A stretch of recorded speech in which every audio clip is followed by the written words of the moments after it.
അപ്പോൾ നമ്മുടെ വീട് തന്നെയാണ് ഇനി പാർട്ടി ഓഫീസ്. അതിൽ മാറ്റമൊന്നുമില്ല. പിന്നെ ബാക്കി കൊടി തോരണങ്ങളെല്ലാം ഞാൻ അവിടെ കൊണ്ടുവരാനുള്ള ഏർപ്പാട് ചെയ്തിട്ടുണ്ട്. പിന്നീട് നമ്മുടെ വീടാണ് പാർട്ടി ഓഫീസിൽ നിന്ന് പെട്ടെന്ന് ആൾക്കാർക്ക് തിരിച്ച് വരുന്നവർക്ക് കണ്ടുപിടിക്കാനേ നമുക്ക് എന്തെങ്കിലും ഒരു നഗർ, ഏതെങ്കിലും ഒരു രക്തസാക്ഷിയുടെ പേരിൽ ഒരു നഗർന്നൊരു ഫ്ലെക്സ് അടിച്ച് വഴിയിൽ വെക്കണം. അതിലിപ്പോൾ ആര് രക്തസാക്ഷി നമ്മുടെ പാർട്ടിയിലാണെങ്കിൽ അങ്ങനെ ആരും ഇല്ലല്ലോ. രക്തസാക്ഷി ഉണ്ട്. ആരുണ്ട്? നിന്റെ വീട്ടിൽ തന്നെ ഉണ്ടേ ആള്.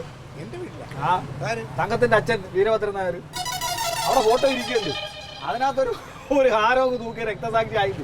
അതൊരു നല്ല ഐഡിയ കേട്ടോ. ഹവീൽദാർ വീരഭദ്രൻ നായർ നഗർ. അത് കൊള്ളാം. എന്തായാലും മരിച്ച അമ്മാവനെ കൊണ്ട് ഇങ്ങനെയെങ്കിലും ഒരു പിന്നെ അമ്മാവന്റെ ഫോട്ടോയിൽ പൂവൊന്നും തൂക്കണ്ട, ഹാരം തൂക്കണ്ട. അത് ശരിയാവില്ല. അത് തങ്ക ഉടക്കും. നീ ഇത് ചുമ്മാ ഇരുന്ന ആവശ്യമില്ലാത്ത കാര്യങ്ങൾ പറയാം. അത് നമുക്ക് നോക്കാം. പിന്നെ പിരിവിന്റെ റെസിപ്റ്റ് എത്ര അടിച്ചിട്ടുണ്ടായിരുന്നു? റെസിപ്റ്റ് ഒരു 5000 5000ന്റെ ആവശ്യം സാറേ. ഒരു 2 ബുക്ക് എനിക്ക് വേണം. നിനക്ക് നീ ഇന്നാള് പഴയ കൊണ്ടുപോയതാദ്യം തിരിച്ചു കൊണ്ടുപോവാ. അത് തീ പിടിച്ചു പോയി. തീ പിടിച്ചാ? അങ്ങനെ ഭാര്യ അടുപ്പിൽ തീ കത്തിക്കാനായിട്ട് അതൊന്നും വേണ്ട കാര്യമല്ല. വരും. അപ്പൊ റെസിപ്റ്റിന്റെ കാര്യം ഓക്കെയാണ്. പിരിവ് കാര്യമായിട്ട് അത് ബാബുക്കുട്ടനെ ഏർപ്പാടാക്കിയിട്ടുണ്ട്. പിന്നെ വേറെ നമ്മള് ശ്രദ്ധിക്കേണ്ട കാര്യങ്ങൾ ഈ കനകനങ്ങാനത്തിന്റെ ഇടയിൽ വന്നാല് ഒന്ന് ചുമ്മാ ഇരടേ. ഈ ആവശ്യമില്ലാത്ത കാര്യങ്ങൾ, ഉപയോഗമുള്ള ഒരു കാര്യവും സംസാരിക്കൂല. കനകം വന്നാൽ തന്നെ എന്താണ്, എന്നെ ഒന്നും മൂക്കി കയറ്റൊന്നുമില്ല. എനിക്കിവിടെ അവകാശപ്പെട്ട വീട് തന്നെയാണത്. പിന്നെ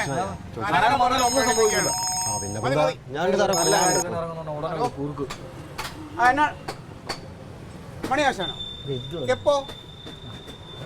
അതെയോ? അറ്റാക്കാ? ഒരു കാര്യം ചെയ്യും, ഇന്ന് പറ്റൂല. നമ്മുടെ നാളെയല്ലേ പാർട്ടി ഓഫീസിൻ്റെ ഉദ്ഘാടനം കഴിഞ്ഞിട്ട് നമുക്ക് അവിടെ ഒന്ന് പൊതുദർശനത്തിന് വെച്ചതിന് ശേഷം ബോഡി സംസ്കരിക്കാം.